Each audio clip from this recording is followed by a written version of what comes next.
Welcome to Hardback Life. It's time for stories, sass, and strong opinions. Let's turn the page. I'm Cassie, and as you can see, I'm alone today, or here, I guess if you're listening.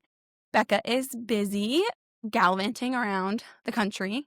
Just kidding. That was really dramatic. She's in North Carolina. She's visiting two of our book friends, Madison in North Carolina and Sarah also in North Carolina. They're two friends that are in our book club. But the fun thing about our book club, I'm not really sure if we've ever explained this, but we were all just friends of Becca's. So we all just kind of came from different parts of Becca's life and joined one big book club. Some know her from like middle school, some know her from high school or college, some know her from work, all over. So she's like known a lot of these people for years, whereas like I've only known some of them for like a year, because she brought us all together, which is really nice because now it's like a bunch of new friends that I didn't have before. So she's out visiting the two that live in North Carolina. But we had talked about maybe doing, like, if there was ever a weekend where one of us couldn't record, then the other one could try recording by themselves. So here I am. Lucky me, I got to be the experiment. I think I'm too awkward of a person to do this, but we'll give it a go. We'll give it a shot, shall we?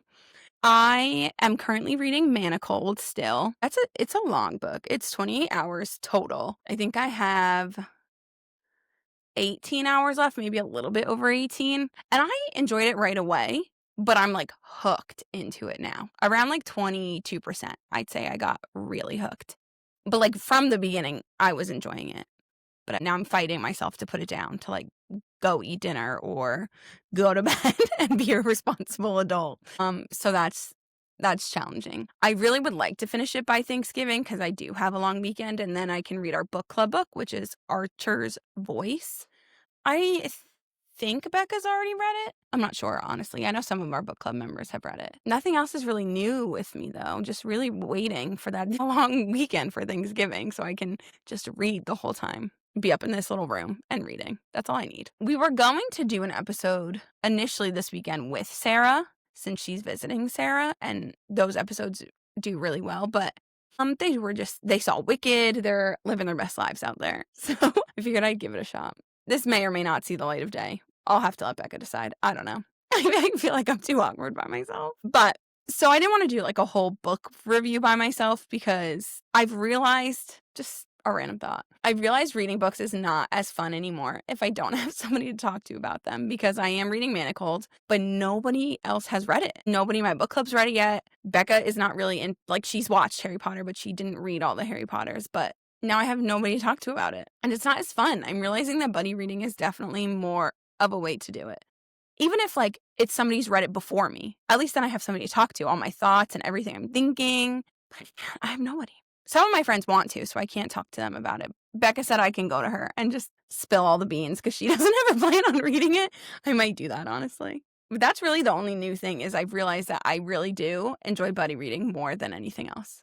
Especially like books I'm excited about, like those little ice hockey romances. You read one, you read them all kind of thing. But books that I'm like very excited about, or you are unique or fantasy, I really want somebody to talk to about those. So if you've read Manacled, let me know, because I need to talk to somebody about it. I'm really bad. I'm holding it all in. I can't do it anymore. But that being said, I didn't want to do a whole review of books today, or a book rather, because it wouldn't be as fun without somebody else to talk to. So what I figured would be interesting, hopefully you guys like it, I don't know, is looking up 1-star reviews of books that I gave 5 stars to. And I didn't pick out reviews yet because I thought it would be funnier to read them live and get like a live reaction. I picked some books. I can always add more or do less, whatever. It's probably not going to be a super long episode because I can't talk that long. At least I don't think I can. I guess we'll see how it goes. So yeah, I thought that would be fun. So we're going to start with my favorite, Mist and Fury from ACOTAR. I was only going to do one if I had a series. Like, I wasn't going to do multiple ACOTARs, but in honor of Becca, Silver Flames is hers. So maybe we'll do Mist and Fury and Silver Flames just to hit both of our favorites. So I'm going to go to Goodreads on my computer and look them up. We'll do Mist and Fury first. Or yeah, let's do that first. I was going to say we could always save it for last since it's my favorite, but it's okay. I won't do that. We did our if you had to pick a book that was 6 stars, what book would you pick? And I was going to do this one, but I knew Becca was going to do Silver Flames, so I figured I should pick one that wasn't, but this would easily easily be my 6-star book. Also, just because I'm going to call myself out on it, I don't know whether to look at my camera or my screen or what makes my eyes look not as weird. So, okay, here we go. I want to see 1 star. It has over 3 million reviews, period, but about 17,000 are 1, which is shocking to me. I can't imagine how you're going to write 1 about this. This one has I'll try to find ones without spoilers. So here's one. First of all, this is marked as high fantasy. You have to be kidding me. I've skimmed through the entire book. I still have no clue why it's so popular. Well, if you're only skimming, I feel like that's not fair. Okay, so this person goes into more. A core of blah, blah, blah is boring as hell. Characters are infuriating and tiresome. They possess no unique or remarkable qualities. Quite on the contrary, actually. I think we all agree it's just plain wrong if middle-aged man tries to get into a teenager's pants, but it's hotness if you stretch the age gap from decades to this is something I have thought about. Like, it is weird when you think about it, but again, it's fantasy, so, like, we don't have to go into it. But, like, what was Feyre? 19? And Reese is 500? It is odd, but it's still fantasy. It's fine. Sex scenes were laughable and cringeworthy. I don't think I agree with that on this one. She said this is erotica for children. No. I don't even like that comparison. Their plot, was there any? This is like really eating it apart. Maybe this wasn't a good episode for me. Whatever it was, I found it painfully predictable. Surely I can't be the only one who finds the term mate utterly ridiculous. I was dying laughing every time it was mentioned. Just couldn't take it seriously. Sorry, not sorry. There also seems to be a new trend in SJM's books. I wonder what goes on in her head. I bet something like this. My snowflake already have 12 love interests. How can I possibly add another to this never-ending list? Oh, there is a clever idea. If he is her mate, no one will dare question me. Pats her own back. I really am a genius. SJM is a genius. I called all of those shocking twists before the book was even out. Deep down, I was hoping that it would prove me wrong, but sadly, I remain right. This is the most overrated piece of crap, oh no, I've ever attempted to read. I mean, do people really find this appealing? Oh, well, I tried. I mean, I find it appealing. That one was harsh. That was harsh. That's all I have to say about that. I disagree with all of it, and it was harsh. I'm trying to look for ones without. Oh no, that one hurt. Also, just how angry people get on Goodreads, whether it's in their review or at somebody giving the review. Come on, guys. Everybody can have their own opinion. I might not agree with it, but you can think it if you would like. We can agree to disagree. That's fine. That one really did hurt my heart, though. Let's see. All right, here's another one. Right, that was all 1, by the way. Here's another one.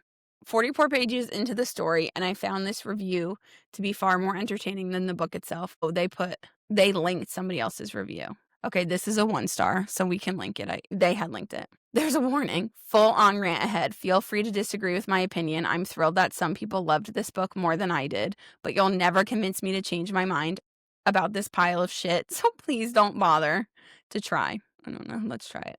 Okay. I'm going to come right out and say it. A Court of Mist and Fury is the biggest pile of crap I have ever wasted my money purchasing. I wish I had waited until the reviews started rolling in rather than pre-order it months ago, but I've learned my lesson, Sarah J. Maas. I have learned my lesson. My pre-order of Empire of Storms has been canceled, and I will never start reading a new series by her until it completely finishes and has been vetted in full by people I trust. That's a lot. I know a lot of people don't agree with me, and that's fine. I'm glad other people are enjoying this book, but I hated it in all caps. And I'm going to be honest about it. I am so incredibly heartbroken that Sarah J. Maas has once again betrayed my trust and destroyed a series I loved. Be warned now that this review is going to include spoilers. I'm only actually managed to force myself to read the first 7 chapters, just 87 pages. But I have been speaking to several friends who have read much further, so I know what happens later than that, and I'll be discussing it in detail. So if you don't want to know what I'm so unhappy about, feel free to walk away from my review space. There will definitely be spoilers for ACOTAR. Okay, so here's the thing. If you're going to write a really negative review, you should only really write it on what you've read. If you didn't finish it, that's fine. You don't have to finish a book, but you shouldn't be writing based on what other people tell you. I don't think that's quite fair. So just throwing my own 2 cents there. All right, I'll try and skip through the spoilers. So this person really loved A Court of Thorns and Roses, they said. They said it's actually one of their favorite books, and I loved it even more when I reread it in anticipation of starting A Court of Mist and Fury. The whole reason why I'm upset about A Court of Mist and Fury is because I was so excited about it in the first place. Perhaps if I hadn't been one of my most anticipated reads of the year, I wouldn't feel so let down. Perhaps if I hadn't reread ACOTAR immediately before starting A Court of Mist and Fury, I wouldn't feel so devastated, and perhaps if I'd never read Queen of Shadows, I wouldn't feel so angry that SJM has done the exact same thing to Tamlin that she did to Cole. No, she did not. Cole is very redeemable. Granted, I'm assuming that this person read them as they came out, and I didn't. I read Throne of Glass as a whole when it was all released. But Cole's very different than Tamlin. Cole has a lot of his own issues, but he's just kind of a dick for a while until he figures out how to be a better person. Tamlin just sucks. And I think those are two very different character lines and character growths. So I am going to stop there and say that. Cole was redeemed for me. Tamlin will never be redeemed for me. I can't do it. Sorry, I can't. Let's see. I'm going to skip where she talks about, she is recapping ACOTAR. Again, I love how passionate people are, but what I don't understand is when people write reviews that are longer than books. I just want to know your thoughts on this book. I don't need to know about other books. If I want, whatever. Include what you think you need to include. That's great. This is just very long. So one thing that they're upset about here, I'll read it. Why couldn't we have Feyre and Tamlin as side characters and move the story into someone else's POV? There is no doubting that Rhys would, and probably has if you can ignore all the stuff I'm unhappy about, make a brilliant lead. A Court of Mist and Fury could have been so epic that I could hardly stand it. That's what I was so excited about. That's what I was so desperate to read, and that's why I'm so utterly heartbroken that we were given this pile of rubbish instead. SJM has wrecked this series for me. She broke my trust in Queen of Shadows, but she completely destroyed it in A Court of Mist and Fury. And I'm never going to be able to pick up one of her books without worrying that she's going to do something similar again. I don't think she's actually capable of writing about a heroine who sticks with one guy for an entire series. Fool me once, shame on you. Fool me twice, shame on me. The only thing I can guarantee is that she won't be fooling me a third time. I don't know.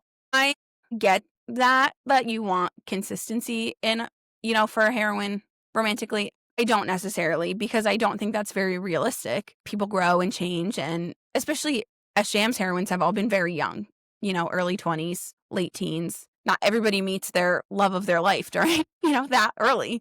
So I like the changing of the coupling. I like the changes. And I think too that for some of them, not necessarily Tamlin, but if this person goes back a lot to Throne of Glass, some of those relationships that didn't work out romantically still became some of my favorite relationships because of the friendship that they then had together. So I'd be interested to know. There's so much more, guys. I'm trying not to read it all because it's a lot. I'd be interested to know if this person ever went back and finished the series or even finished Throne of Glass. Because, like I said, I think at least in the Throne of Glass, those relationships became something very cool and special, even though they weren't romantic. I do think Tamlin sucks, so I have nothing really good to say about him as far as his growth goes. Growth in quotation marks. But yeah. So going back to the other one that I was reading before they linked to that one. Let me see. All right. So this person broke it down by things, by issues that they had, I guess. Let's see. So one, they were upset about Tamlin. Just to cut it down a little bit. They were upset about Tamlin and how things got turned on him. And they said, not that I'm saying he's great, but, it's not all his fault. 2 was Rhys. They see why people ship Feyre and Rhysand. I see why they are a well-loved couple, but I do not like them together. Here's why. Okay, but here's the thing. So I'm not good at this, guys, because I have to keep giving my opinion, and you're not even looking at the same reviews as me. So their first sentence was, in book 1, Rhysand made Feyre drink fairy wine, and he made her dance in front of everyone while she was drunk on the wine. Okay, so here's the thing. 1, he wanted her to forget as much as she could with that fairy wine, which is why he had her drink it, because then she couldn't remember the nights. 2, it got her out of her cage, or whatever you want to call it, her dungeon. He had his girls draw all over her so that she knew she was never touched in the morning. I'm just saying, there was reasons. So I wonder, again, I always wonder how far you get in these. Okay, anyway. He also hurt her hand while they were under the mountain and forced himself upon her once against her will. Because he forced himself on her because Tamlin, who didn't speak to her the whole time, didn't say anything about her the whole time, didn't even look at her the whole time, gets a free second and sweeps her off to the closet to do whatever they were doing. They weren't talking. He wasn't checking on her. She was just a prisoner. So then Rhys had to make it look, because then, like I said, she had all that paint and Tamlin had just destroyed all the paint over her. He had to make it look like it wasn't Tamlin because Amarantha was obsessed with Tamlin. So if she knew that they were hooking up in a closet, who knows what would have happened. So yes, I understand. It's not great that that was the choice he made, but it was to save Tamlin and Feyre, really. It said that they say in book 1 that Rhys was not considered a good character. I don't know. I instantly knew Rhys was going to be good and instantly knew he was going to be a bigger part of the story. I think that we're not seeing past, like, you know, you read into the series and Rhys explains why he keeps this kind of like evil High Lord persona about him rather than showing his true self. And I do understand it. So again, I wonder how far this person read, or how, I don't know, maybe I read too deep into things. I don't know. Let's see. Let's keep going to their next one. Their next one is Feyre. Look, I'm not going to lie. Feyre's not my favorite FMC. Not even my favorite Sarah J. Maas FMC. So it says, I have some questions. Why does she have to become Fae? Why can't she be an ordinary human like she was in book 1? Well, she became Fae in book 1, first of all. Second of all, because it was either become Fae or die. Again, in book 1. Why do her powers have to be unlimited? They're not unlimited, but she has a little bit from every High Lord. So she has a lot. She still burns out like everybody else. Why does she have to be in a relationship? That I can understand. Not every FMC needs a relationship. However, I like this one. Why can't she just stay single? I could go on, but I'll spare you some torture. The Inner Circle, no. Sorry. We'll read it, guys, but I'm not going to stand by trash talk for the Inner Circle. I love them. Their entire tragic backstories, which I couldn't care less for, are info dumped on us the moment we meet them. They have no different personality traits. All the characters in the book are good at fighting, sassy and sarcastic, have tragic backstories, are powerful fae, can do no wrong, say #feminism quotes, have lived for 500 or more years. There, I said it. Fight me on this. This, I might, because I love the Inner Circle. They're my favorite. I love the found family. I think that's one of Sarah J. Maas's best writing traits, is how she adds in found family. Okay, now we're going to the plot. Also, I'm going to add this just because they put in parentheses at the bottom. I should clarify, I have nothing against feminism, but in this book, I felt it's clearly just for the sake of it. No, I disagree, because I think I don't know. I think a lot of books, especially fantasy more than people realize, do use issues of today to make a point against them. And I think that's kind of what SJM was doing. So I don't think it's in for the sake of just being in, but I think when you look at it from a different lens and it's fantasy characters, maybe it's a little bit more like shocking, of like, rather than things that happen day to day, if that makes any sense. Okay, now let's talk about the plot, they said. So this book doesn't really have a plot line. It's all about Feyre and her life, aka the love triangle. Not really a triangle in my opinion, though. I appreciate Feyre's healing journey. Apart from that, we got some sort of king who is advancing to attack, but I shall talk about that in the world building, which was also non-existent. That's so funny to say that it was non-existent, because Becca's biggest gripe with this, and I guess more so the first book, was the intention of world building. So it's interesting to hear that in book 2 that people are having an issue with no world building, because the world was already built, I would think. I don't know, like I didn't feel the need to go back. Okay, so their next bullet is world building, and the sentence is, there was no world building. So we have a king whose name and his country's name are the same. His motivations are never discussed. He wants to rule over this place just because. I mean, that sounds like pretty much every dictator or shithead politician of history. I don't know. I just think of world history and how like everybody wanted to rule and everybody sucked at it and everybody wanted things named after them. So I don't know. That feels very real to me. Apart from that, there is no world building on the different courts, the different customs of each court, etc. Also, am I the only one who's confused which time this book is set in? The world has a lot of outdated rules, like there can be no high lady, but the characters constantly swear and wear modern clothes. The powers of the Fae are never discussed in detail either. I wish we could get more depth, I guess, regarding the magic system. In short, the world could have been better developed. Okay. That's, like I said, it's just very interesting to hear somebody's point of view that there's not enough world building. That's not something I've ever really heard about SJM's writing, so I find that very interesting. I had another thought on that. I think it's the next one, Wings in Ruin, where we really get more in depth about the other courts. So I wonder when, I didn't even look when this review was written, because if it was before all the other books came out, I mean, a lot of your gripes are answered, but if somebody wrote this negative of a review, are they even going to try to read the next book? 22. So I'm going to be honest with you, I don't actually know when they were released. I read them all this year. I don't know. Interesting. The writing. I'm interested to see. I think I enjoy Sarah J. Maas's writing, so I'll be interested to hear. Ready? The writing wasn't all bad in some instances. There were some nice quotes here and there, but that's where my praise ends. She does. She gets some good one-liners in there. These characters purr so many times. I was so annoyed that I even looked up synonyms and found over 40. And I heard the audiobook, which made the wrong thing worse. Made the whole thing worse, sorry. Also, I feel this book didn't need to be so long. I disagree. I loved every syllable of this book. Apart from all this, I didn't like the way Lucian's character was just sidelined and the way Nesta was treated by everyone. So Lucian I get, because I know a lot that he's like a lot of people's favorite, but he's also Tamlin's best friend. So he was in the spring court doing spring court stuff. He wasn't with them in the night court. And then Nesta, I don't know. I can't really remember how Nesta got treated in this one. I don't think horribly, but also like they know how Nesta treated Feyre growing up. So I think they might have some pre-made thoughts on her. Rightfully so. Like I'm always going to take Becca's side over somebody's I don't know. You know what I mean? Okay. Here's somebody who's not going to continue with the series. Oh, we got to read this one. I'll try to keep this. There's a lot of spoilers, so I'll try to keep those out again.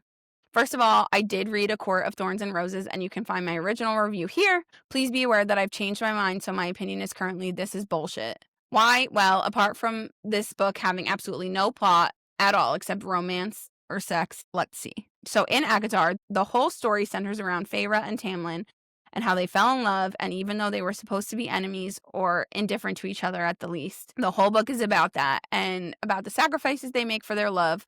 Also, a character is introduced called Rhysand, who is super mysterious and a bad boy and so hot. Like, I don't know how many times I've heard SJM say Rhys is super hot. It becomes quite clear that A Court of Mist and Fury will be about a love triangle or a complete ship change. That being said, I did not read A Court of Mist and Fury, and honestly, I don't want to. So here's the thing, then I don't want to read your review on it, because I don't think that's fair. I'm not going to keep reading it, sorry. I don't think it's fair to, I said this before, I don't think it's fair to write a review on a book you haven't read, or a book, or one that maybe you didn't finish and took other people's word for. I'm not a fan of that. But I do want to see what she initially gave A Court of Thorns and Roses, so I'm going to click on that. I'm not going to go into this one. She gave it a 4, whoever, or they, I didn't look at their name, gave it a 4-star, so they liked it. Oh, but here they updated it.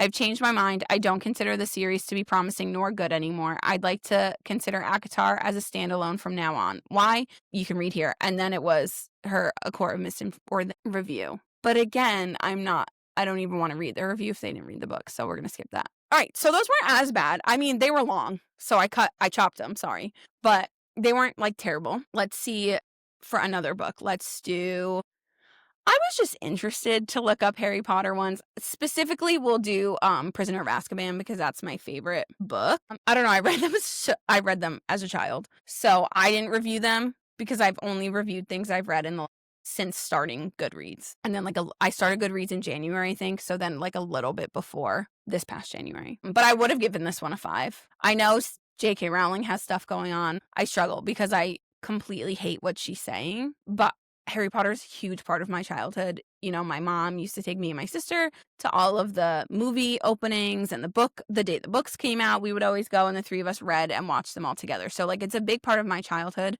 And though I don't agree or like anything that J.K. Rowling is currently saying or putting into the universe, I think a lot of her comments are gross. I refuse to give up Harry Potter. I know. It's probably not good, but I love it. I can't help it. All right, let's look at some 1-stars. Let's see. It has over 4 million ratings. Almost 29,000 are 1-stars. I hope it's not all just because of things that she's saying. I'm sure there are going to be those.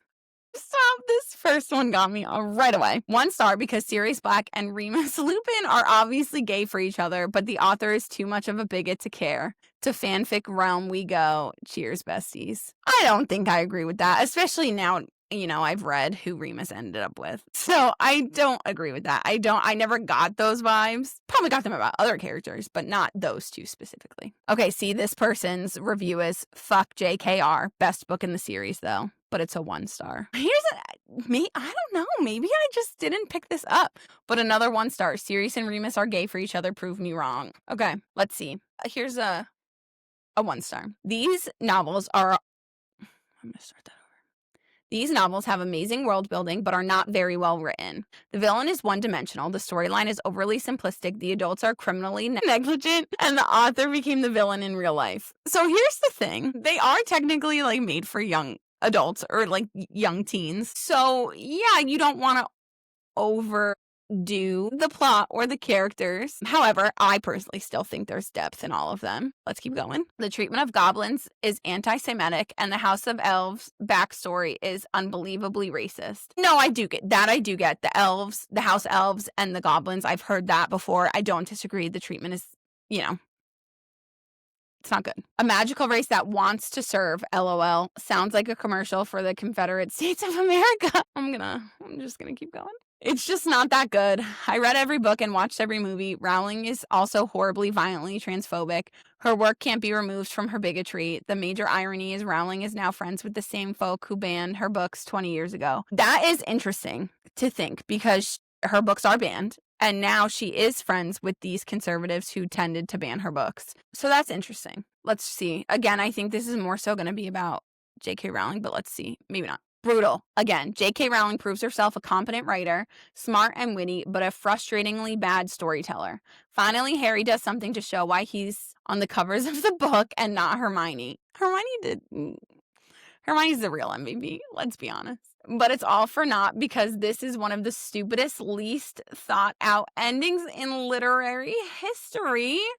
No, it doesn't make sense. Time travel, really? I mean, if it worked like Rowling has it written, they wouldn't have to go back in time because Buckbeak and Sirius would have already been saved, just like Harry was. Otherwise, Harry wouldn't have been able to save himself to then go and save himself. I don't know, maybe I should reread these books. I remember it making sense, but again, I read the first one in kindergarten. So this person gave a 1 star, but said it's actually 4 out of 5. And said, now I get why this volume is everyone's favorite. But I think a lot of people, because it's J.K. Rowling, are going to give 1 stars. Wow, this person said they couldn't finish it. Let's look. I just couldn't finish this. More to come. This will be my last outing with old Harry. When the series first took the world by storm, I had already discovered girls and illicit party drugs.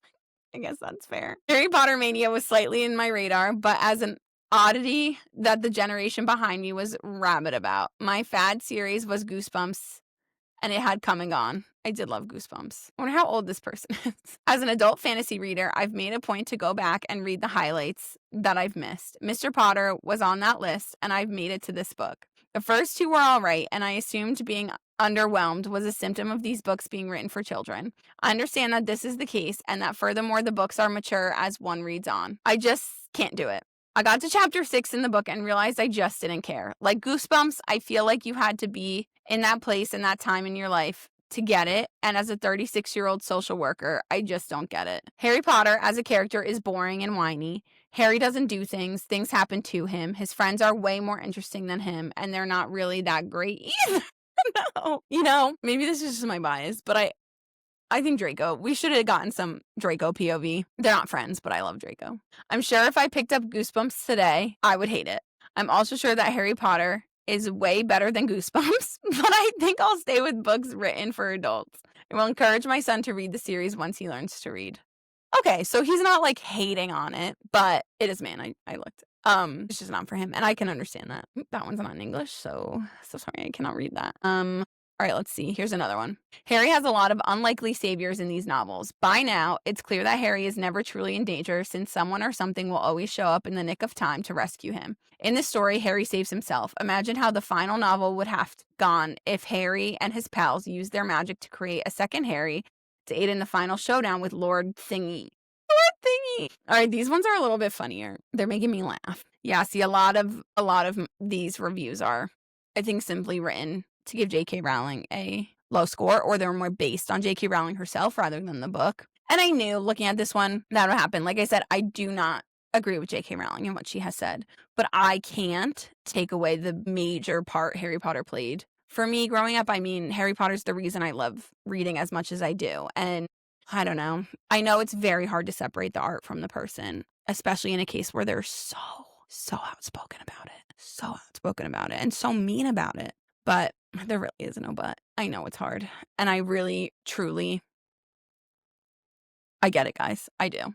DNF at page 154. This one contains spoilers. They gave characters a 1 out of 10. Atmosphere 0 out of 10. How can you give Hogwarts a 0 out of 10? Writing style 0 out of 10. Plot 0 out of 10. For plot, they said, I mean, for some people, this is the best series ever, but for me, the first 2 books were mediocre, and this one is just plain boring and repetitive. Nothing is making me want to read it. The plot repeats itself. Something goes wrong. Adult wizards and witches can fix it, but a literal child who didn't even know he was a wizard until 2 years ago can. Intrigue 0 out of 10. Logic 0 out of 10. Well, it's a fantasy book. Enjoyment 0 out of 10. Overall 0.1 out of 10. 0.5 stars rounded up. Okay, I guess that's fair. What are you gonna do? Not everybody's gonna like every book. It just hurts my heart because I love these books. Let's try another one. What other books did I put on here? Oh, I thought Jane Eyre. That's one of my favorites. I was gonna do To Kill a Mockingbird, but I figured I talk about that one so much that I would do Jane Eyre instead.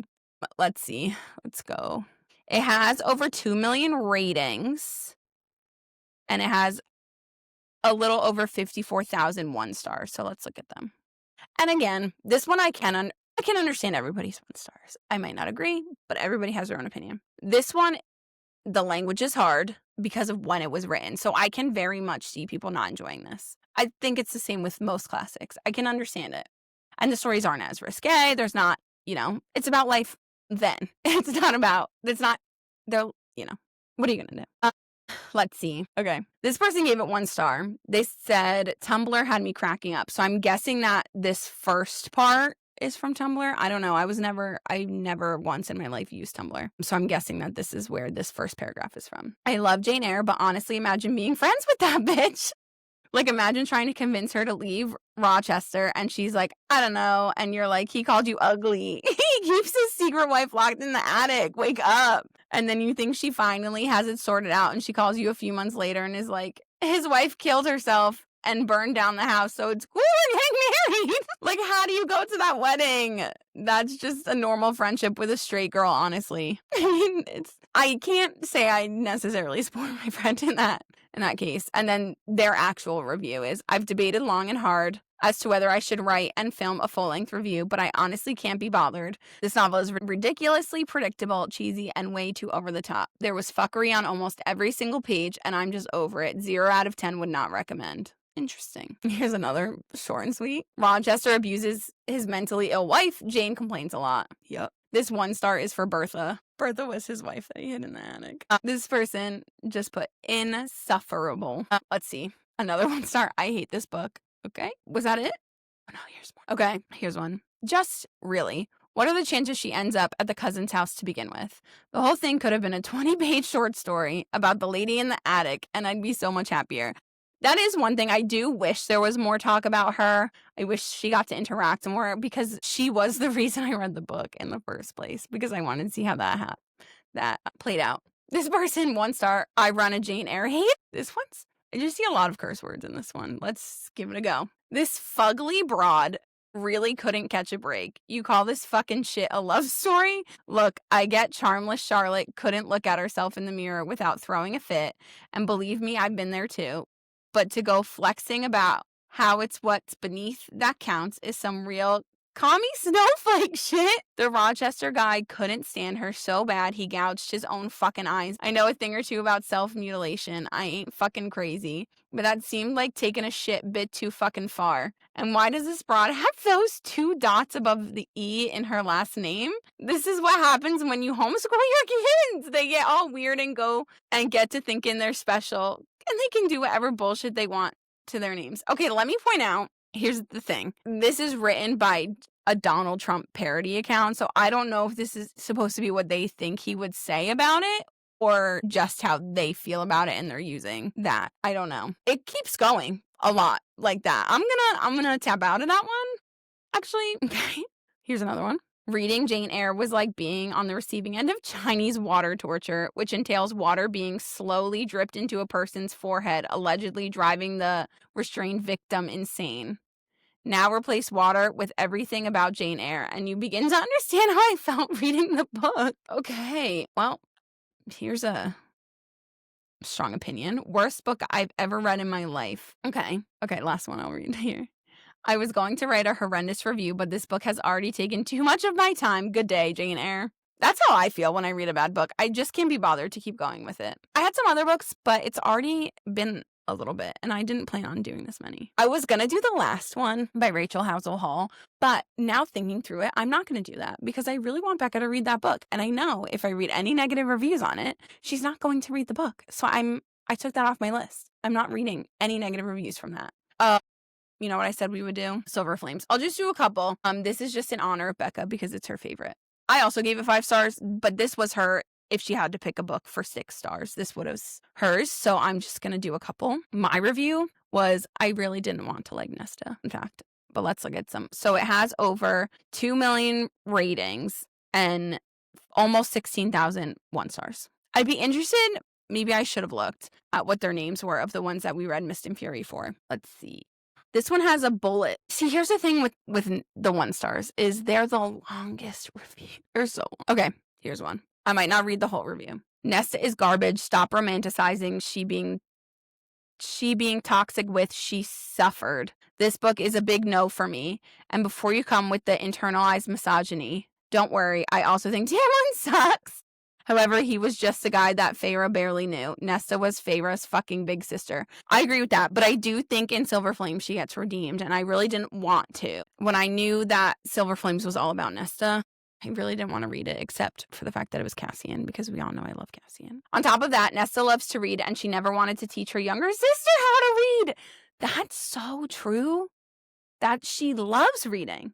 But there was no problem in encouraging Feyre to hunt while Nesta herself was sitting at home. The story is told from Feyre's point of view, and she may not have interpreted it correctly. That was in quotes. So I guess that was like what somebody said to this person. Yes, because there are really many interpretations for your older sister to leave you to die while hugging the other sister. Thank you, next. I get it. Like I said, Nesta was not my favorite. Okay, this one I don't necessarily understand. I don't know what what post they're talking about, but it says Sarah J. Maas making one Instagram post hashtagged diversify bookstagram when her books are anything but diverse is the epitome of comedy. Go girl, give us nothing. I have heard this about SJM before, but I don't know, maybe I'm not being critical enough, but I do feel like she has people of all different races in it. But again, maybe I'm just not being critical enough maybe I'm not reading them with that kind of I don't know. This person's review is just the Michael Scott, no, screaming when Toby walked in. Oh, this person. All right, I'm not going to read this whole thing. It's long. But they said, hey, besties, I literally re-downloaded Goodreads just to rewrite my review of this book. I've been working on myself these past few months and diversifying my bookshelf, reading more books by authors of color, reading books about communities I don't know about, etc. And I've been thinking about this book a lot because when I rated it 5 stars, I wasn't seeing how bad it really is for a number of reasons. This review will contain spoilers for all books in the series. Guys, if you still think Rhysand is the almighty savior of Feyre and completely feminist, you're wrong. I thought that way too, but then I realized he abuses her too. He is just as bad as Tamlin. He isn't a feminist king. He isn't kind or patient. He doesn't give Feyre the choice. He abuses her. Let me explain. In the first book, ACOTAR, we see Feyre under the mountain with Rhys. She asks if he will try anything, like assault her. And he says, while there is nothing I would like more than to take you to my bed, there are more important matters at hand. To be... Look, I'm defending these fictional characters. Rhys already knew they were mates, kind of. He tells her that if he didn't have to go do other things, he would rape her. But that's just easily glossed over because he's a feminist, remember? And don't tell anyone, but Rhys doesn't even tell Feyre that her own pregnancy will kill her. Where was his feminism when her body was at risk? This I agree with. I do think that was really messed up. That's something Becca and I have talked about. I did think that was fucked up. Like, he's just letting her go around and be all happy and she's like, might die. She could have helped try and figure it out, you know? So I get that. But also, I've said before, Reese does have red flags for me. I didn't see Tamlin's right away. But Reese, and maybe it's because of Tamlin, I see his more. And I do agree that he's not this perfect husband, perfect whatever. But I do also see the side where like he does purposefully keep this negative image of himself for people outside his inner circle. Now I lost where I was here because I had to get that out. What happened to her choice? Nope, because it's Rhysand's choice now. And who cares if he doesn't give Feyre autonomy over her own bodies. He's a feminist, get a grip. SJM doesn't care about actual feminism because if she did, Rhys would tell Feyre about what was happening to her own body. But also, I don't think it's based in modern day, so I'm not really sure there's anything she could have done necessarily about it at that point in the pregnancy. I don't know. Women should have rights over their own bodies, though. I'm just saying. Let me see where I was. Please stop idolizing Rhysand. Just stop. He's disgusting. And can we talk about how he sexually assaults Feyre under the mountain? He drugs her and forces her to give him lap dances. Sure, it was to protect her. But if he really cared, he would only have pretended to drug her so that Feyre could at least be able to protect herself if something went wrong. But Amarantha wouldn't suspect anything. And what about how Rhys and Feyre will die if the other one dies?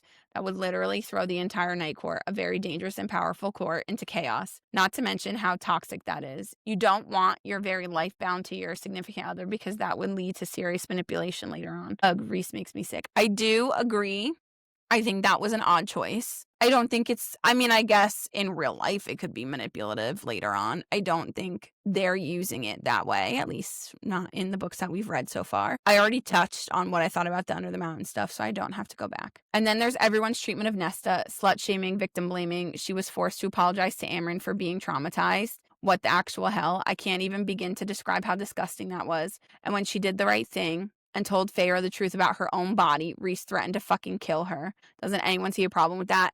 I think it's more of the way that she told Feyre. She told Feyre to hurt her. She didn't tell her to protect her. So yes, I think Feyre should have known, and I'm glad Nesta told her. I don't agree with the way she told her, though. I do think it is ironic, and I'm the first one to hate on Tamlin, that people do love Rhysand so much and hate Tamlin so much. Again, I'm not like Rhysand's biggest fan. But they did the exact same thing to Nesta because of her trauma and her actions that Tamlin did to Feyre. However, Feyre wasn't, out doing certain things and spending money that wasn't hers. So I get it. I can understand this one. I do understand this 1 star, for sure.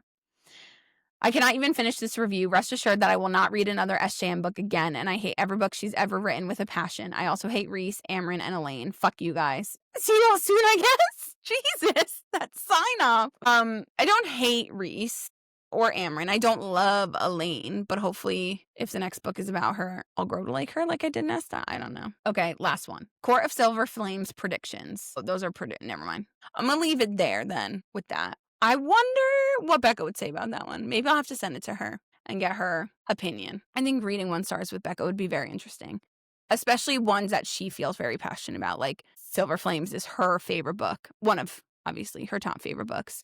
So I'd be interested to see what she thinks of the 1-star reviews. The Harry Potter ones were probably the funniest. I enjoyed those. So this actually, technically, if we're going to release it on schedule, would come out on Thanksgiving. So if it's Thanksgiving, happy Thanksgiving, guys.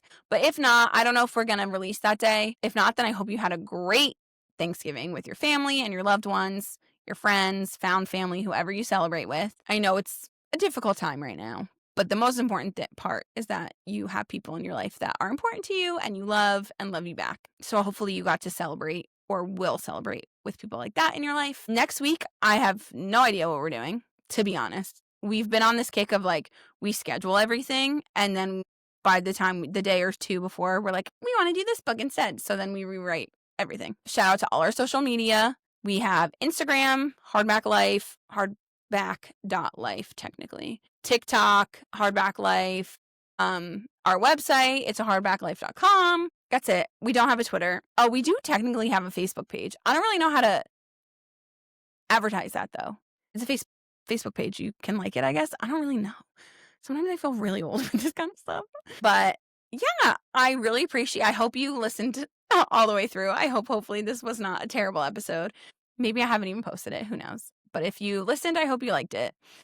So until the next chapter, stay cunning, stay brave, and remember, you are your own high lady. Bye, guys.